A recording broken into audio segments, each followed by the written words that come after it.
Hello, everybody, and welcome to the Week 15 edition of the Gridiron and Tad, bringing you great football content. Two hardworking fellas here coming in the holiday season, talking very passionately about all 32 teams in the NFL. We study them in the preseason and then bring you guys great content throughout the season. So, like, subscribe, and follow our channel. Tad and Will here, just two fellas talking about the 32 teams of the National Football League. First two teams in Week 15 that faced off against each other today. I do apologize. The Los Angeles Chargers coming victorious into Arrowhead Stadium, 16-13. Tad. And I mean, we've talked about it before. Jim Harbaugh. He's a very winning coach. Justin Herbert continues to do his thing. 19 of 29, the 210 yards. Did get sacked 4 times in this game. And, of course, the Marion Hampton. It's great to see Marion Hampton back. And to see him just going out there. And, I honestly am a big fan of this Chargers backfield with Hampton and Vidal. The receiving core continues to – this wasn't a flashy game by any means, on the offensive stat chart. And for a good amount of this game, a lot of it was very defensive. The Chargers were really getting after the Chiefs in good amounts and good parts of this game, and including when Patrick Mahomes was pressured out of bounds and unfortunately tore his ACL and is out for the season. Chiefs now 6-8, eliminated from playoff contention. And Tad, I'd like to get your take. What was your thoughts? What were your emotions? What were you feeling in this moment when you discovered the injury to number 15, Patrick Mahomes? Yeah, it was a really weird situation to process. I did not actually see the moment live as it happened, as normally I'm watching locked in during Red Zone at that time, but I was happened to be away from the television at the moment. So it was a real shock when I learned the news. You're just thinking like I'd seen the score, I'd seen it was a close game. Knowing that the Chiefs with their 6-7 record at that point, I knew they needed to win to keep their playoff situations alive. So at that point, like I was thinking, man, the playoffs, like, are they gonna make the playoffs? And then I hear the news and it's like it's a whole nother level. It's like, are they gonna have their guy? Um, how bad is it gonna be? And then we found out how bad it was, and now it's just how well can he recover? How's he doing? Just can he be better? Will he be back at full strength in the near future? What does next season look like? And you just gotta hope that things can go as well as they can. Yeah, the surgery did go well, and that does project him to have a return. For around the timeline of they're saying September 15th. So like you figure week 2 or 3 of next season. Meanwhile, Gardner Minshew did come in and play some time, and assuming he'll be the starter for the rest of the season, where would you rank Gardner Minshew amongst backup quarterbacks in the league? Yeah, obviously a very difficult situation to come into against a high level defense in the Chargers, and unfortunately he had that pick that basically sealed the game, sealed the Chiefs' postseason hopes. So just a tough thing to come into. Obviously, you're expecting Patrick Mahomes to be that guy throughout the entire season. So Gardner Minshew, he's a veteran. He's been there. He's done that. It's really going to be interesting to see what the Chiefs look like moving forward. I'd say at this point he's a fairly average backup, but it's going to be interesting to see the Chiefs' outlook for the rest of the season, what they try to do. Yeah, going into the season, we mentioned every team in the AFC not safe until this team is done. So now we can start getting into the real talk about some of the other teams. It is sad for the Chiefs, and it is very unfortunate. However, I want to go ahead and take this moment to tell Chiefs fans, look to hit the reset button on this for your franchise, because you've gone to the last five of the last six Super Bowls, something like that, Tad. They've been to the last five of six of them, and so you've drafted in the lower parts of the draft for several seasons. And I mean, not only that, injuries have played a part, and especially even this season, obviously. But I mean, there's ripple effects to going to the Super Bowl over and over again. And I For mean, sure. this does not mean that the dynasty is over at all for the Kansas City Chiefs. Yeah, I mean, I've always thought that as long as Patrick Mahomes is healthy, they're going to compete pretty much every year. And this year, obviously, it was a struggle even when he was healthy. And now he's not, and that's when the competing stops, at least for this year. But as soon as he comes back ready to go, I'd expect the Chiefs to be back to the Chiefs. I mean, like you said, I don't think long term, I don't think they're going to go away. Like I said, how what's it going to look like next year with his recovery? Next year could be a bit questionable. We'll see how the recovery goes. Sometimes it takes a couple years even to get back in full form after an ACL. You never know what those are going to look like. You just never know.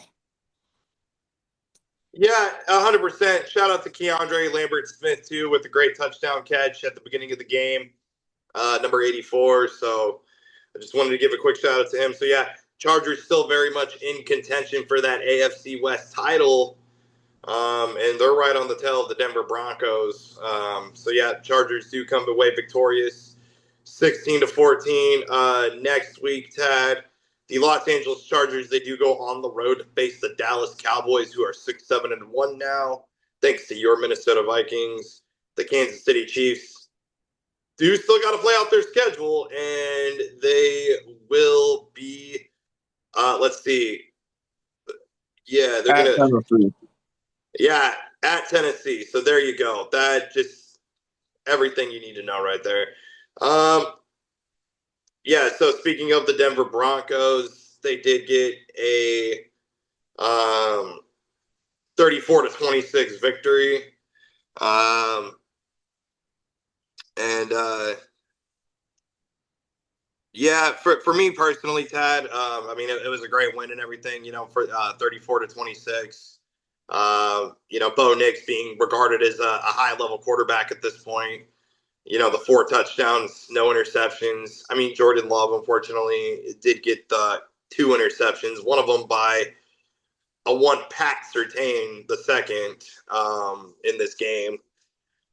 Yeah, the Denver defense really did get after Jordan Love with the three sacks. Yeah,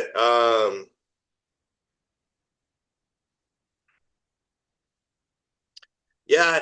So with Josh Jacobs and everything, yeah, 12 carries for 73 yards and a touchdown.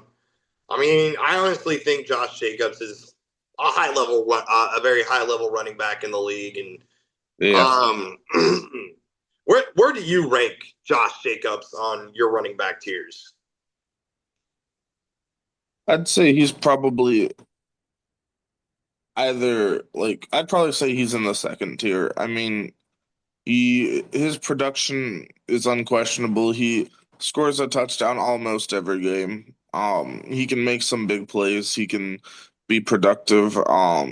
His ability to catch the football is also very much notable. He had a touchdown catch as well in this game, which was really an incredible catch. So, I mean, just the Packers, the Broncos, they both laid it all out there on the field. Some high level defense, some high level offense. Like you said, the interceptions by Pat Surtain Jr. and Riley Moss. I mean, just some big moments there. It's been a very interesting year for Riley Moss. He leads the league in pass interference penalties drawn, mainly because he's targeted a lot. So to come back from that and get the interception to help put the game away, that had to have been a big moment there. Yeah, and where would you rank Riley Moss amongst Iowa cornerbacks in the NFL, specifically CBs drafted from Iowa? Yeah, I mean, there's fewer now. I mean, I did see that Desmond King officially retired, so that's a really interesting side note to that ranking. But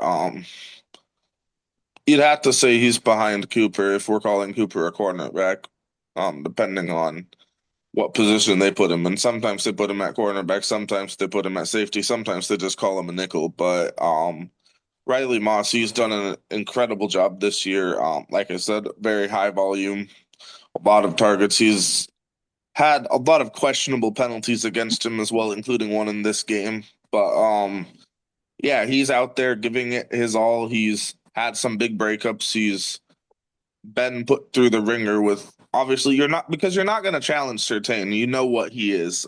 He's one of the best cornerbacks in the league. Some will say he's the best cornerback in the league, as you could Oh, very much fairly say. So it's not hard to imagine the guy on the other side is going to get targeted quite a lot.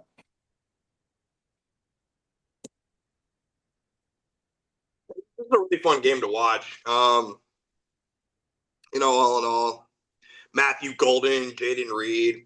I think Matthew Golden made um, some spectacular grabs and catches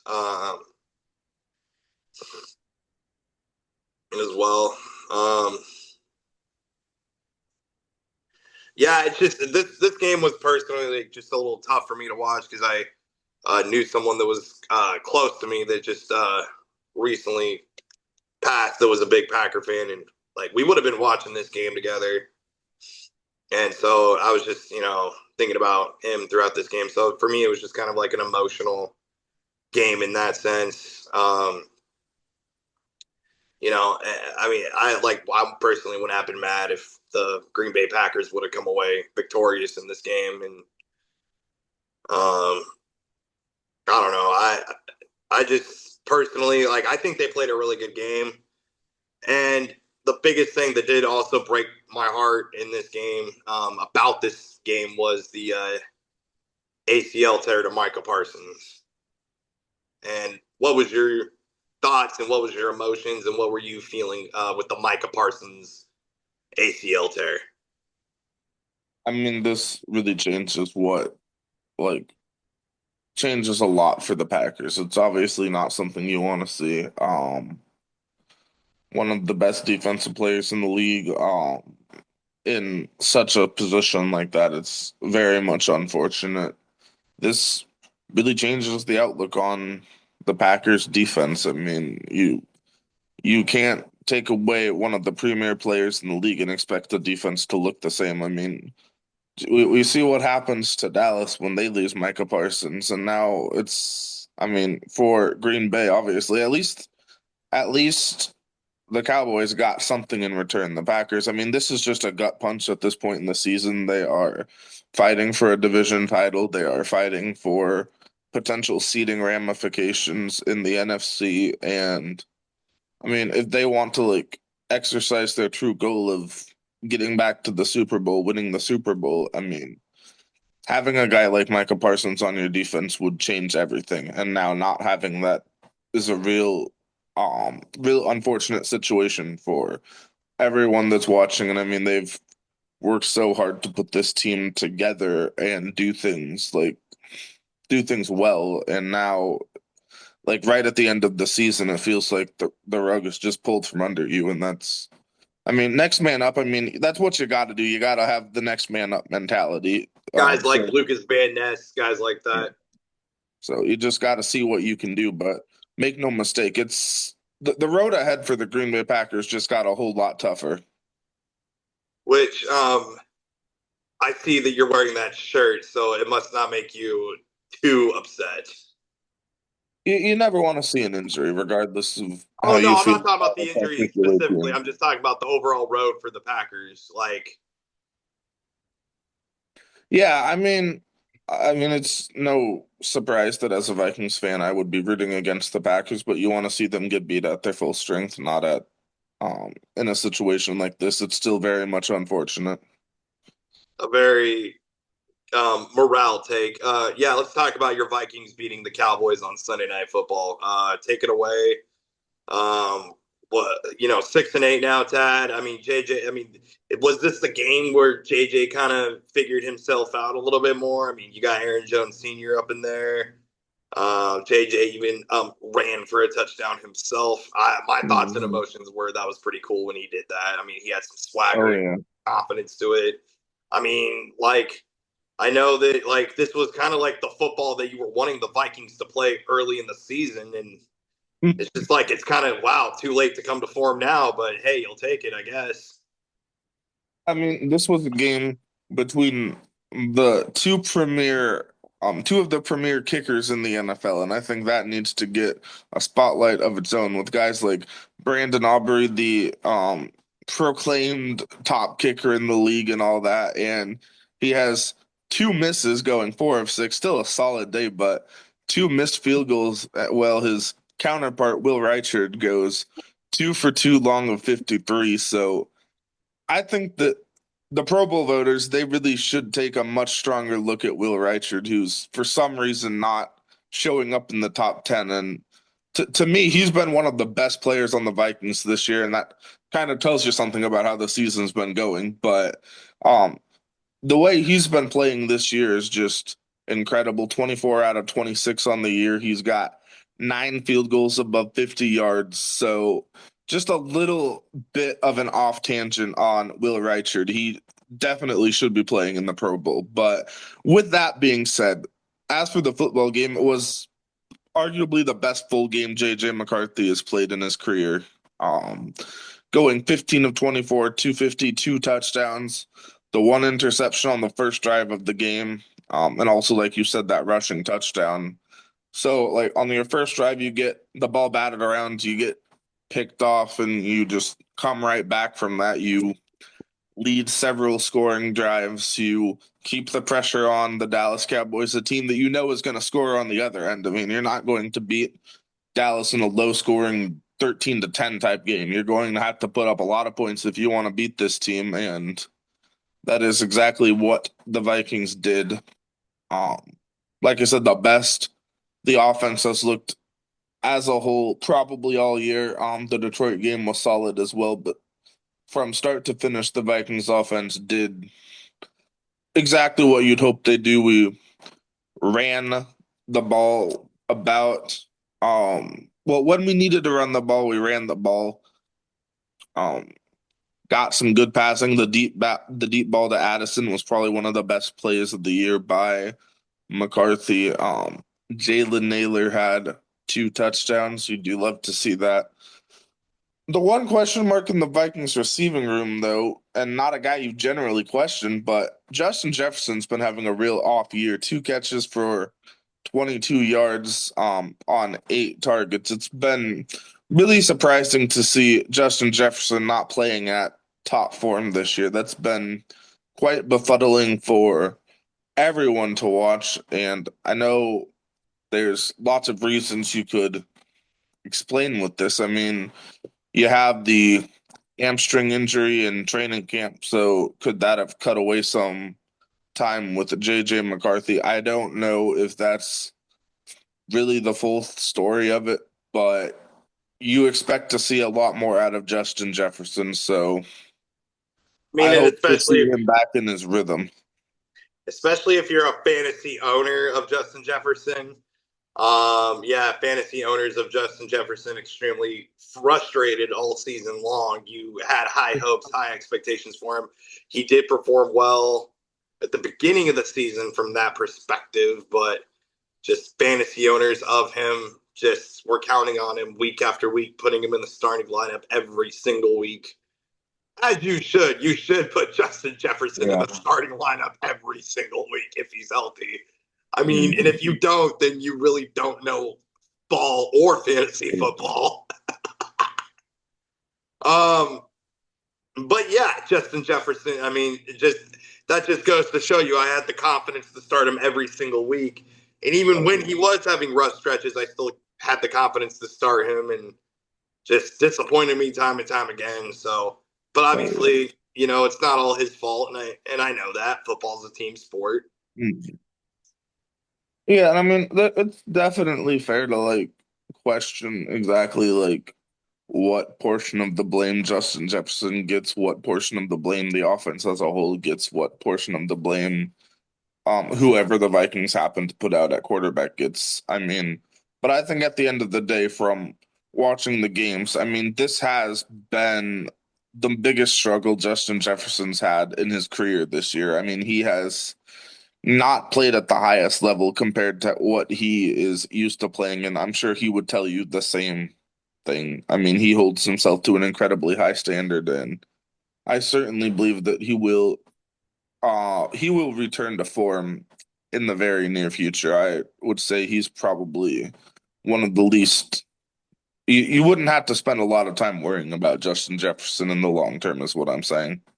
So he's not like, oh, put on the trading block. He's not No, anything like that. no, he'll be fine. Yeah. So real quick, the Eagles beat the Raiders 31-0. I mean, it looks like the Eagles are getting back to full form. Jalen Hurts with the 3 touchdowns. Where do you rank Kenny Pickett amongst fill-in quarter? I guess we'll categorize that as fill-in quarterbacks.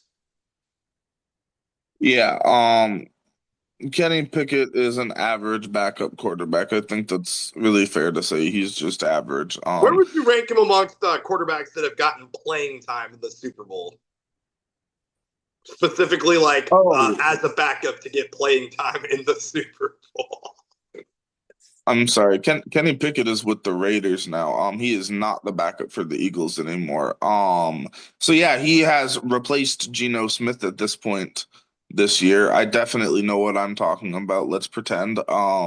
Kenny Pickett, I mean, listen, from start to finish for the Raiders, they no, nothing really happened. They did not accomplish much of anything. They passed for 64 yards, net of 29 if you take out the sack yards. They rushed for 46 yards. So that's as a team they did not amass 100 yards of offense. Which is just really stunning to see. Tanner McKee, the actual Eagles backup, had 33 yards, so he had about over a third of the total yards that the Raiders offense did, and that's in 3 passes by the backup quarterback. So if that does not tell you where the Raiders are as a franchise right now, I don't really know what else would. That this Well, is I feel like they're doing all the right things right now, Tad. Truth, no, that's not a disrespect, but I yeah. mean, like, obviously you want to win, but at the same time, it's like, I feel like for the Raiders, this is the way to win because you Yeah. need like a number 1 or a number 2 pick at this point. So looks like that's going in the right direction in that regard. I mean, I'm not listen, Raiders fans, Uh-huh. like you want to get a high level draft pick at this point. So I mean, Yeah. just sit back and enjoy the tank. I mean, And right now it laugh is a off the three rest of the season. it's a three-way tie right now with them, Tennessee, and the Giants for the worst record in the league. So it seems highly probable that one of those teams could get that pick. And with how the Raiders are playing right now, it would surprise no one to see that them be the team that ends up with that pick, unfortunately. Well, I mean, the pick would be fortunate, but the way they're playing is unfortunate, is what I'm saying. Speaking of unfortunate play, the Cincinnati Bengals now 4-10, eliminated from playoff contention. They lose 24-0 to the Baltimore Ravens today, Todd. 2 interceptions by Joe Burrow. I mean, we held our breath all season long for the Bengals, literally held our breath, and then we choked on them. Like we suffocated in holding that breath on come week 15. The Bengals had our breath held till December. And they tend to do that. I mean, like even with the Joe Burrow injury, they had our breath held. But the end of that road has come. And I'll say it like I've said it over and over and over again. You overpaid the crap out of Burrow, Chase, and Higgins. Should have saved some of that money to get some offensive linemen, maybe a defense outside of Trey Hendrickson. That's all I got to say about the Bengals. I mean, it's the same story. It's the same story just once again. And I mean, and it seems that in this game, it just, I mean, the Ravens did all the right things, and the Ravens had everything to fight for. The Ravens truly and honestly probably needed this win more than the Bengals did. And they, I mean, this is the NFL, and the Ravens just, they dominated. I mean, they did all the right things, and the Bengals did all the wrong things. And that's not to say that the Bengals didn't have a moment or two early on, but Yeah, I mean, like you until you said, can get an offensive line and a defense, it's going to be the same story. And here's the thing: you're going to ask Joe Burrow time and time again to go put the cape on for your franchise, and there's only so much of that he might be able to take. Hinting, I mean, rumors and alleged rumors of possible early retirement, this and that. I don't think he'll do that, but just to even think that that's even a talked about thing, even somewhere, you know? yeah, yeah, this a very tough one for the Bengals. Now out of the playoffs 2 years in a row, in the prime of Joe Burrow's career, that's a disaster for the Bengals franchise. Very tough to come back from, but like you said, this was a win that the Baltimore Ravens desperately needed to stick around in the division. I mean, you're just sitting around before the game with a 6-7 record, which is not exactly where you want to be. Whatever 6-7 means, I mean, that's not exactly where you want to be as a franchise. So the Ravens, they needed to win. They need to keep winning. It's going to be a tight race in their division. They still play Pittsburgh one more time, sitting a game back of them. So they needed this win. And I do want to highlight the performance of Keaton Mitchell, their speedster backup running back, 8 carries for 66 yards. I think there's going to come a moment this year when they need a big run, and he's going to produce it. He's been had a lot of injury struggles the last 3, 4 years or so, and now it looks like he's back pretty much full health. And I'm very excited to see what Keaton Mitchell can contribute to this offense. Yeah, Keaton Mitchell's very fun to watch. Yep. I would agree with you. That was fun. Zay Flowers doing his thing. Roquan Smith doing his thing. I mean, the Ravens, like, they CPR'd themselves back to life. They literally self-revived them. You know, if you happen to be a Fortnite player, how you can self-revive yourself. That's exactly what the Ravens did. They used their self-revive device, brought themselves back to life, and they're still in this damn thing. So, yeah, here we go. Ravens football in the month of December. Um, yeah, Tad, the Chicago Bears getting back to doing their thing. They went 31 to 3 over the Browns. Great stuff. Swift, great stuff. Burden, great stuff. Caleb Williams looking like Caleb Williams again. But look, the only thing that anyone really cared about in this game was the Myles Garrett sack record. And where would you rank Myles Garrett amongst all-time sack leaders in NFL history? I mean, he's having a historic year. I think I mentioned last week I felt that he's in the same air as guys like J.J. Watt and Aaron Donald. I mean, those are the only two of I guess the most recent generation that he is fair to compare to. I mean, it's been incredible what he does year in, year out. And I mean, Cleveland, their defense is built around him, and despite what you see on the score, like every week, their defense, especially their D line and front seven, is actually a fairly salty group. They can contribute in a very strong way. We know the Browns, they are what they are, but I just hope that some of the contributions of their defense isn't completely forgotten, I guess. I mean, Shedeur Sanders, 18 to 35, 3 interceptions, 2 carries for 24 yards. Even in the loss, Tad, not the greatest of perform. I mean, Shedeur is going to be a very interesting storyline to follow, and for a lot of the, I mean, this is why I feel like it was so controversial in the draft and everything, just like his personality and everything like this. And Obviously who his dad is, this and that, sure, but I mean, this performance definitely didn't help his case, if that makes sense. And I mean, listen, I feel like Shedeur Sanders should be the starting quarterback for the Browns. I firmly believe he's the best quarterback in that room right now. And I don't know. I just the Browns are a mess, and I don't know. I don't even know if it's a performance to even be taken that seriously. I feel like I'm kind of wasting my breath on it almost. But yeah, 31 to Yeah, 3. yeah.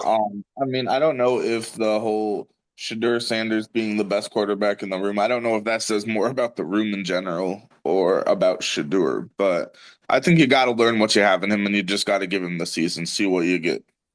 Yeah, you still got a few more games to work with there. When you're a franchise like the Browns, when you're only like a 2-3 win franchise, you're at this part of the season where you just got to start trying stuff for next year. Um, yeah, Jacksonville 48-20. Speaking of franchises like that, let Brady cook. Some fantasy owners may have picked him up and then dropped him and picked up Philip Rivers instead. More to come on that later in the episode. But yeah, 22 of 33, a touchdown, Tad. He did not cook too much after that. It was downhill there for Mr. Brady Cook and Trevor Lawrence, or as I like to call it, Trevi Lawrence. 20 of 32, 5 touchdowns, 5 carries, and a touchdown. Tad, where would you rank Trevor Lawrence amongst well, players in the NFL with a smashing head of hair? I'm Um, kidding. Or yeah, just even amongst some offensive certainly players, quarterbacks, NFL players overall, even.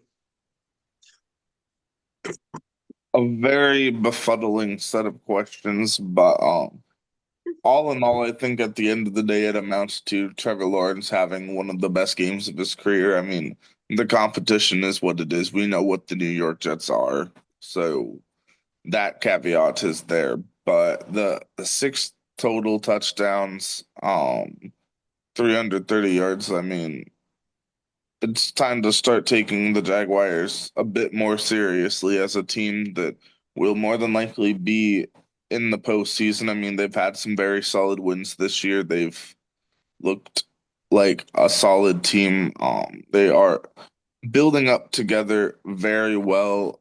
Um, I mean, the question is, how are they going to stack up against some of the best teams in the AFC? And it's a fair question, but Considering who they hey, play next week on the road, the Denver Broncos 12-2. They go into the Mile High City next week. I mean, we already know what the yeah. matchup is, but I mean, you're saying that exact thing, and that exact thing is going to be revealed very next week. Yeah, yeah, and that'll definitely have some say in that, and like that's gonna be a big game. I mean, obviously, if you win that game, if you're Jacksonville, you win that game, maybe you have a chance to even move into like discussions about potentially being the top seed. I mean, obviously, you'd still need a bit of other help elsewhere, but that would at least be able, you can at least then have that conversation. So. Yeah, a very interesting team. I'd like to see how they compete under pressure against some of the top teams. They've had some struggles, so we'll see how that goes. Yeah, I mean, I'll go and even say I feel like Jacksonville is going to go and win that game in Denver. I feel like the Jaguars have everything it takes to win that football game next week. I'll say it right here on the air. Yeah. So speaking of other teams like that, the 2-12 Titans, they get whooped. Yes, Brock Purdy, he wins a football game in the NFL, continues to do that in his NFL career as a starting quarterback for an NFL franchise that is now 10-4, Tad, going to the playoffs. I mean, well, actually, it's going to be tough. They're in a loaded freaking NFC West. To me, that's the toughest division in the NFL, the NFC West right now. I mean, yeah, Tad. Um, Obviously, we know what the Titans are, and it's just nice to see like guys like Pearsall, CMC, Purdy, like your main guys like starting to get healthy again. Yeah. The 49ers, they're definitely getting healthy. They are definitely winning. Brock Purdy continuing the winning ways after the great example. Mac Jones sat well. He was in relief. So I think actually at this point, I think Brock Purdy might have actually just overtaken Mac for most wins on the year. I mean, it's been pretty close. Mac did a lot of the carrying early on, and now Brock Purdy kind of contributing somewhat. I'm kidding, of course, he had a great game. He's a good quarterback, so The he's doing what salty Iowa Hawkeyes fan. George Kittle had a big game. 8 catches for 88 yards and a touchdown on 9 targets, further solidifying his status as one of the best tight ends in the league. Like you said, Ricky Pearsall back. That's very good. The fact that the 49ers are continuing to win, they continued to win when they were injured. Now they're starting to get some of their guys back. They're not going to get everybody back. Like Nick Bosa is not coming back, and several guys on that defense may not be coming back. But the way they are just committing to their standards of excellence, even in this trying season, I mean, it's very much admirable to see. And like you said, it's going to be a tough ride in the division. They'll probably get a playoff spot, but man, I mean, third in the division with a 10-4 record is a tough place to be in. Man, huge game coming up on Thursday Night Football. Like mass, probably the biggest Thursday. Like, man, Thursday Night Football, Rams, Seahawks. I'll say it multiple times in the episode. That's going to be just like an insane game. Like, if you're not watching every single second of that game, then you're wasting your time doing whatever it is. And if you're doing anything else except watching that football game, that bloody night, then you're not living your life correctly whatsoever, because that is going to be a game to watch, Rams and Seahawks. And I am so excited for it. Um, like literally anything else. I'm kidding, of course. Um, yeah, staying in the NFC.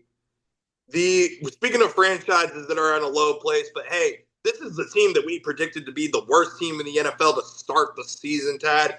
Yes, let's continue. We flip the page in the beautiful transgressing book that we like to call the Bryce Young Chronicles.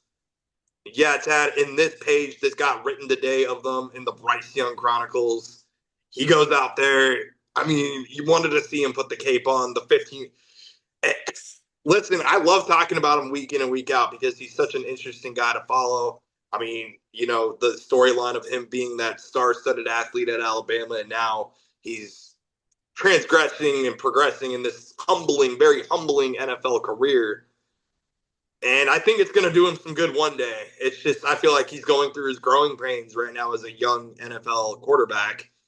And here they are once again, 15 of 24, 163 yards. Hey, but the offensive line only allowed one sack, so that's great. I mean, Rico Dowdle is awesome in his backfield. So, but at the end, Tyler Shuck and the offense, I mean, Shuck had the chance, he had the opportunity. And, sometimes in the NFL, you can have a bad game, but if you do all the right things when it matters the most, and I mean, that's what the Saints did at the end to sneak away with the win in front of their home crowd against their division rivals. Yeah, a very befuddling game for the Carolina Panthers. I mean, it was definitely not on my radar to see their defense give up the game they did with the 10 points in the fourth quarter.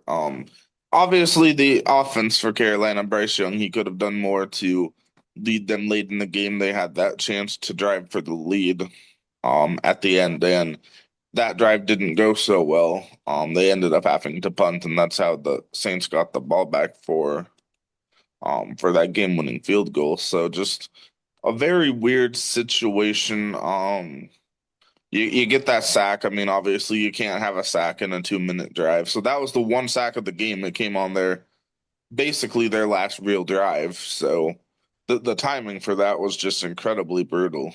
And I mean, obviously if you need to score, that it can't happen. But Overall, a very strong day for the offensive line, like you said. Only one sack, they'll take that any day. But the timing was just unfortunate. Jalen Coker had a solid day, 60 yards and a touchdown. You want to see a little more from T-Mac, McMillan there, two catches for 25 yards. He had some moments where he had a chance to make a play and it didn't quite happen. So you'll see ups and downs by a rookie receiver. That's how it goes. But you want to see a little better from him. But like you said, the Saints, they compete. Um, they get a lot of credit. They've not obviously the talent, it is what it is. They're not exactly the most talented team in the world, but they're going to compete I would very often. I would like to ask you where specifically you'd rank Audric. First of all, Audric Estime, 3 carries for 11 yards. Yeah, where do you rank him at his position? And then also, where do you rank Devon Bailey, who got 5 catches for 69 yards? Yeah, the Saints have a very interesting running back rotation with Kamara out. So you got guys like Devin Neal, the rookie out of Kansas, scored a touchdown. You got Evan Hull, you get him the ball some, you get Estimate the ball some. Mason Tipton, I think he's a receiver. He even got a carry. And obviously you run the ball some with Tyler Shuck and Taysom Hill. So just a really interesting dynamic there. Audric Estimate at this point is a very interesting player. He doesn't get a lot of opportunity. I think he has some potential, but he doesn't get the ball very much. I still really struggle with why the Saints would have traded away a draft pick for anyone this year. Even Devon Bailey. I think he's had a solid year, but it was a really befuddling decision by the Saints front office to be trying to give away a draft pick in a year when you're going to be drafting very highly. I really struggled to see what the plan was there. For sure. I mean, but hey, a win in the NFL is a win in the NFL, and I mean they're going to take it. I mean, unapologetically, like Like, they are more than happy to play spoiler to their division rivals. I mean, a win is a win is a win is a win, and I mean, I put this game more on the Panthers and their inability yeah, to close for sure. more than anything. I mean that, like, I mean.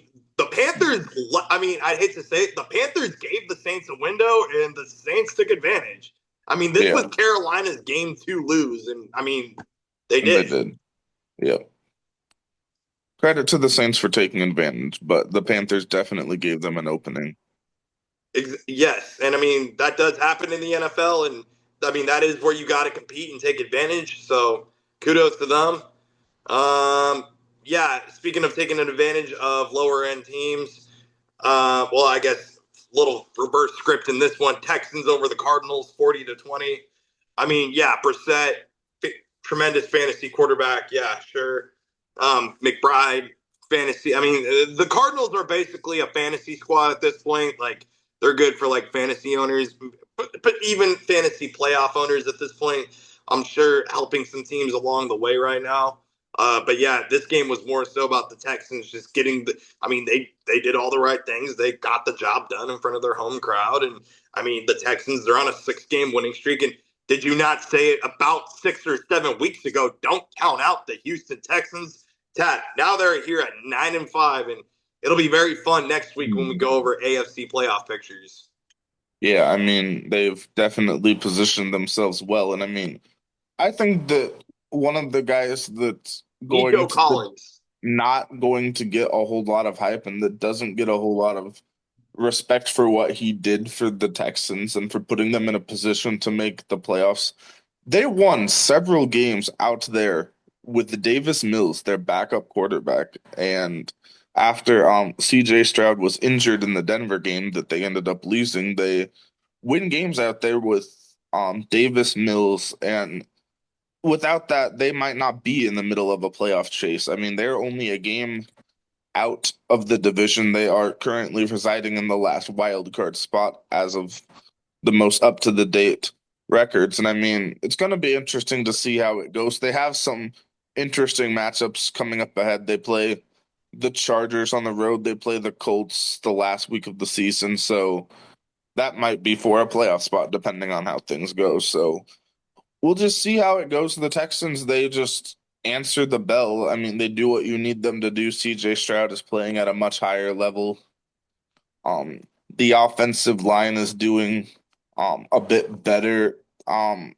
Not against some of the best defensive lines, but it's still a concern. Their offensive line is still a concern, but they've been playing better. So really interesting to see what we get out of the Texans. They'll be a team to watch. Yes, absolutely. Yeah, Ted, Monday Night Football, the Dolphins,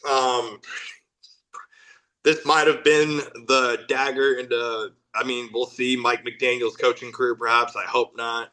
I mean, still some season left, but yeah, 28-15. Um, yeah, Aaron Rodgers, 23 of 27, the 224 yards, 2 touchdowns with 3 sacks. Um, Jonnu Smith, the tight end, with a carry for 14 yards and a touchdown. I mean, Miami made a trade with Pittsburgh in the offseason, and I mean, yeah, let's. Oh, it doesn't look like Minka Fitzpatrick. Yeah, he did. Yeah, Minka Fitzpatrick making his return to Pittsburgh. Yep, 6 total tackles, 5 solo, a tackle for a loss there. Jalen Ramsey, he played in this game. Yep, 6 total tackles, 4 solo, a sack, and a tackle for a loss. He also got a hit on the quarterback. So yeah, whether or not it's safe to say that perhaps Pittsburgh probably won the trade there. Probably. Yeah, we'll see how things shake out. I mean, at this point, Pittsburgh is the better team. At this point, so Miami formally eliminated from the playoffs as well with this result. 6-8 on the season now. They Pittsburgh were 6-7. they were 6-7. Pittsburgh was 7-6, which is the anti 6-7. So some very interesting records there. Pittsburgh, they hold their lead in the division. Going to be big for them to continue on their season. They are now 8-6, and their last three games are at the Lions, at the Browns, and versus the Ravens. So you'd have to expect them to get one more win in those three games, and then they'd finish with their um very much normal 9-8 record. So that's about what you can expect from Pittsburgh. So the real question is, can Baltimore do one better than that? It's gonna be really interesting to see how things go there. Yeah, you can always count on Pittsburgh to finish about 9-8. Yeah. Commanders and Giants, 29-21. Ja'Cory Krosky-Moret ran for a touchdown, 96 yards. Mariota versus Dart. Dart even threw a couple of touchdowns in this game. I mean, we know where these two franchises are at, but an NFC East battle. And the biggest thing I'm most interested to see is I just recently started watching Hard Knocks on HBO in season with the NFC East.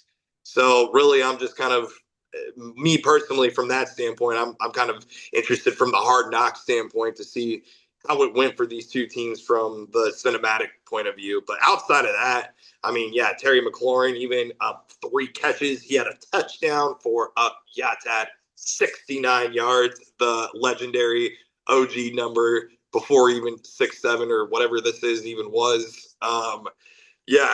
69 yards. Where would you rank Terry McLaurin amongst receivers in the league? I mean, last year we were saying borderline top 10, but I'll truthfully say, I feel like that's gone down a bit. Yeah. Yeah, I'd say he's outside of the top 10. Um he is a very solid receiver from one of the best wide receiver schools in the world in Ohio State University, the Ohio State University, the world famous. So very interesting there.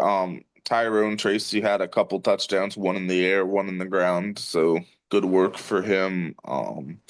The Giants, they couldn't come back. And they, like I said, they joined the three-way tie for the number one pick. So that's really what Giants fans are chasing at this point. What are you going to do if you get that number one pick? Yep. Yep. And I mean, they'll probably do something like trade it away, or something like that. I don't know. Still a lot I to don't know. come on that. We'll see. It's going to be an interesting offseason for the Giants. Oh yeah. Yeah. Thursday night football, Tad, in week 15. Falcons beat the Tampa Bay Buccaneers. I mean, you want to talk about, I mean, we literally had two games this week, Tad, in the both NFC South games were the lower tier team beating the upper tier team and playing spoiler to their division rival. I mean, we had a tale of those two exact things in week 15 in the NFC South. But in Thursday night football, it was the Falcons beating the Buccaneers 29-28. The most impressive thing, we got to talk about the very end of this football game. Kirk Cousins leading the game-winning drive down 28-26, doing what he needs to do to put his team in a position, and ultimately, then Gonzalez gets that kick. And I mean, there was a lot of big plays throughout this game. The Robinson touchdown, the Pitts senior with 3 touchdowns. Don't get me wrong, Kirk had his playmakers and everything, but specifically, just boiling down to it, I mean, Kirk Cousins, if you were a watcher of quarterback season 1, heck, season 2, Netflix had followed him very closely. So just even knowing his background and his recovery story, and this has been about 2 years now, Tad, since the Achilles tear. And he even talked about it in the post-game interview coming back from that. Um, I personally am a Kirk Cousins fan myself. I'm a fan of him, and I see that you're wearing that shirt. So I'm assuming you're big on Kirk Cousins as well. What were your thoughts? What were your emotions and feelings when Yeah, Kirk I Cousins mean, I got the was game-winning thinking, drive? man, I was just thinking the Kirk Cousins, he owns Tampa Bay on Thursday night football. I mean, it was very much similar to what we saw last year, back when we thought Atlanta might have been a contender. Some might have even picked them to win the division last year. Though they don't have a very serious front office, but they did sweep Tampa Bay last year. They beat them again this year. They've actually played Tampa Bay about as good as anyone in the division the last 2 years. I mean, they nearly beat them week 1, if not for a missed field goal again this year. So very interesting rivalry there between those two teams. But yeah, to watch Kirk Cousins do what he did, I mean, he can still sling it. I mean, he's got a lot of talent. So Do you think he's the very best much quarterback on looking. this roster? Well, Michael Penix is injured, so he is missing some time. I think there's, Well, I I'm think it's talking fair when to Michael question Penix that. is I think healthy. it's very fair to question that, I guess, but at this point, like, there's no question for Atlanta that Michael Penix is their quarterback of the future, so that's who they should prioritize at this point.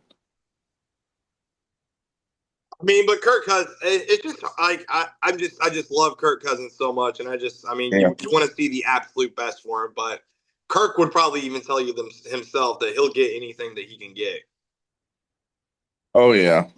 because he's such a humble guy in that way. And Oh, Kirk Cousins is a team first guy. for sure. So, yeah, great win for the Falcons, even being eliminated from playoff contention, still fighting, still competing. Some absolutely beautiful, great stuff there. Speaking of great, beautiful stuff, I mean, now, um, this was a game that took place in the snow up in the Northeast. Setting the scene real quick, you have a very feisty Buffalo Bills team that went into New England, the 10-4 Buffalo Bills, 11-3. The 10-4 now Buffalo Bills, now 11-3 Patriots. Um, or as I like to call this game, Drake and Josh. Josh Allen and Drake May, the two starting quarterbacks going at it. And boy, did it ever live up to the hype and the bit of it. I mean, especially when Drake May had a 21-0 lead. And Dad, what was your thoughts and emotions when Drake May did have a 21-0 lead? What were you thinking, like specifically then? I was thinking, man, might this be a serious thing with the New England Patriots? Might we be talking about them as the legitimate favorites in the AFC, or at least one of them. I mean, they play outstanding football. They do a lot of things well. Drake May plays well. They've unlocked Travion Henderson now. Now that he is actually getting the ball a bit more, their offense looks even better. 14 carries for 148 yards, 2 touchdowns. I mean, he is now becoming one of the favorites for rookie of the year, offensive rookie of the year, that is. So just a big moment for him, a 65-yard rush that was 2 yards away from being very awesome. So a very interesting moment there for Henderson. But I mean, the Bills, they silenced a lot of doubters with the way they came back. I mean, listen, Josh Allen, especially now, like here's the season like for the Bills where the Chiefs are eliminated. We're not sure what's going to happen with the Ravens. The Bengals aren't going to make it. Like, and listen, I mean, what's been the big storyline for the Buffalo Bills the last how many seasons? Like Um, at this point, Tad, yeah. I'm going to pick them to win the AFC Championship. I will say it right here on the air in week 15 going to 16. My true full-hearted prediction is the Buffalo Bills will win the AFC Championship. If the Bills played the Broncos in the playoffs, I'm taking the Bills. I will take the Bills all day in that game in the playoffs. I mean, I just feel like the Bills are now officially the favorite in my book to win the AFC Championship game and represent the AFC in the Super Bowl. And the Josh Allen knows it now more than ever. He knows it, Tad. He knows it. He knows this is his chance. He knows this is his window. I mean, this was the game where the Buffalo Bills said, "We are here and we are freaking for real." I mean, like, if there was ever a moment to rise up and say who you are in this league, it was this game. You literally stole Drake May's MVP spotlight just it was like snatching candy from a baby, Tad. Snatching candy from a baby. That's exactly what Josh Allen did as he humbles Drake May in this game. Yeah, yeah, certainly very interesting dynamic there, and it certainly calls into question whether or not the Patriots are even going to win the AFC East. They are still very much favored to do just that. They have a 1 game lead, and it sure looks like they would be winning the tiebreaker as well because they have the better division record at this point, pretty much locked up. So the Bills, they would still need to gain 2 games, it seems, in the last 3 weeks on the Patriots if they want to win the division. So very interesting dynamic there. But like I said, after what we've seen from the Bills, I think it's fair to say even if they don't win the division, they will still have a very good chance to move forward in the AFC playoffs. Like I said, I'll go ahead and predict that they win. As of right now, this current moment, my prediction is they win the AFC Championship. I mean, that was just a statement of a game to get, Tad. Yeah, And definitely. I mean, like they still have a chance to win the division. It's insane. So yeah, I mean, we've seems that we've covered about every single matchup in the NFL. Oh wait, nope. Real quick, Tad. And I do mean just real quick. Yeah, Rams beat the Lions 41-34. I mean, I know there was a lot of back and forth moments. There was a lot of fun, exciting moments in this game. Two teams that are, I mean, the Rams are now 11-3. They're in position. Like I said, they got a huge game coming up on Thursday night against the Seattle Seahawks. And I mean, Detroit really needed this win in terms of the NFC playoffs. And now they're kind of on the outside looking in. This was not the loss that they needed Mhm. whatsoever. I mean, no losses needed this late in the season, but I mean, both of these quarterbacks. I mean, this is definitely like This is definitely like a very fun Mhm. NFC rivalry. Another matchup in the trade bowl, if you will. I mean, the two quarterbacks that got traded. So facing off Yeah. again and everything. I mean, yeah, Jameer Gibbs is awesome. Amon-Ra St. Brown, 164 yards for the 2 touchdowns. Kyron Williams with 2 touchdowns. I mean, it was a fun game to watch with a lot of exciting plays. But the Rams, I mean, they again, I'd probably pick them to win the NFC right now.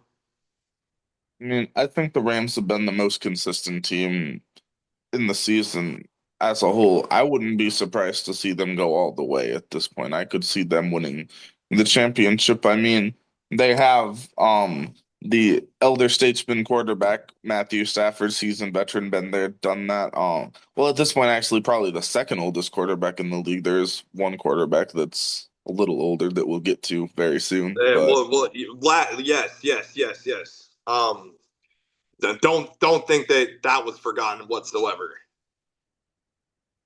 Anyways, any other takes on Rams Lions? Blake Corum, another touchdown. Like I said last week, look out for Blake Corum. Yes, yes. Blake Corum, Amon-Ra St. Brown, Jahmyr Gibbs. Yeah, all great stuff. I mean, like I said, Rams Seahawks Thursday night, Amazon Prime. I'll say it again. Rams Seahawks, Amazon Prime, Thursday night, 11-3, 11-3. Folks, this is basically the NFC West Championship. Heck, this might even be the 1 seed championship for the NFC. Like, this literally could like determine the 1 seed. I mean, it's crazy to think about, but it could. I mean, this is a huge game. Thursday night football, 7:15. If you're doing literally anything else with your life, you're living life wrong if you're not watching every split second of that football game. I mean, I'm telling you. Unless it turns into a blowout, then maybe you could do something else. But yeah. Anyways, folks, last but not least, here on the Gridiron Glory, something we have never, ever, ever done before in the history of the Gridiron Glory or Tad and I's podcasting. We've never talked about this player ever before. I mean, we've talked about thousands of players in our 3-year history now of doing this. But one player, I mean, we've never talked about him in an active sense. We may have mentioned him a time or twice in a retirement sense. Folks, coming out of retirement, coming into the starting lineup, yes, last but not least, it was, and yes, I know he did not get the win, and it broke every single person's heart in the league and just everywhere on planet Earth that Philly Rivs did not get this win. But boy, was he ever so close. And just like even the kicker celebrating getting the game-winning field goal for the Seahawks, it's like, dude, just like go back to your bench. Like, read the rim, dude. I mean, I was heartbroken that Philly Rivs did not come away with this win because, Dad, this was just so vintage. This was nostalgic. Like, I felt like a piece of my childhood came back to life watching Philly Rivs play football. Yeah, man, doggone it, Seahawks, you got to find a way to just not do what you did at the end there. I mean, like you said, you got to read the room there. I mean, it felt like they ruined the party for everyone. I mean, I'm sure everyone outside of the fans of Seattle should have been rooting for Philip Rivers and the Colts. I mean, it felt like the chaotic good that the world needs right now, what we're seeing out of Philip Rivers. And he has actually been named the starter for this week as well. So we will be getting at least one more week of Philly Rivers. I might be breaking news for some people. I don't know, but it seems that he will be the guy at least for another week and maybe throughout the season at this point. I don't know, but just it feels wrong to even cover this from a football perspective with Seattle winning. I mean, sure, good job, Sam. You lead a game-winning drive. Jason Myers the kick.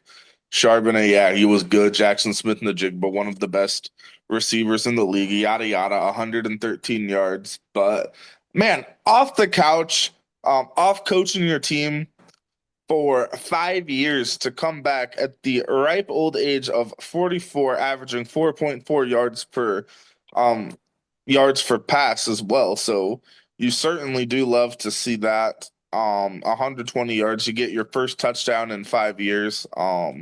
Only sacked one time, which you gotta have that. You can't if you're gonna be protecting Philip Rivers, he can't get hit because you never know what's gonna happen if he gets hit. And I just And want to know what your thoughts and what your emotions were and what your feelings were. The four moments specifically when Philip Rivers handed the ball off to Amir Abdullah I, for 15 yards. I Because literally I'll had no tell you, my reaction. emotions were very high, and my emotions were very just like very like I felt like just all of my just football was just the most beautiful thing on the planet Earth in that moment when that was happening. I do want to ask though, what was your feelings and emotion when you saw Philip Rivers end the game with -5 rushing yards? Yeah, Tad, I gotta say, if in a fantasy chat I had made a prediction that he'd get over a half a rushing yard, I would look like a damn fool because he didn't. But I wouldn't have looked like a damn fool because I was predicting that. Actually,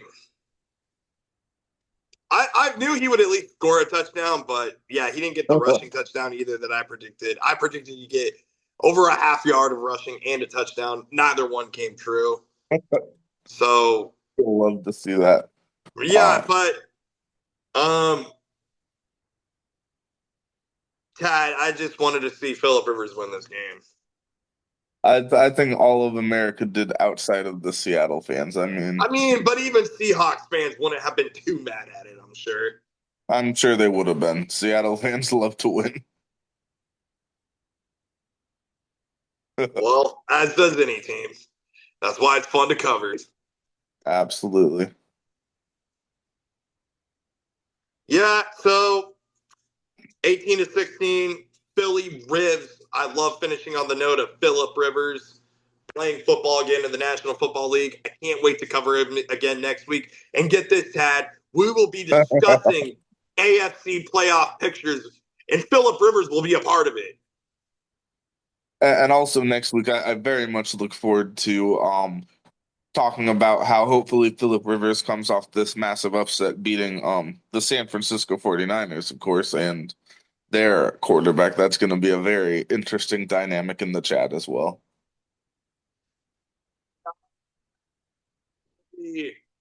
Rooting for Philly Rivs 100% to win that football game. I mean, I honestly think that the 49ers could use a loss that'll help them in the long term.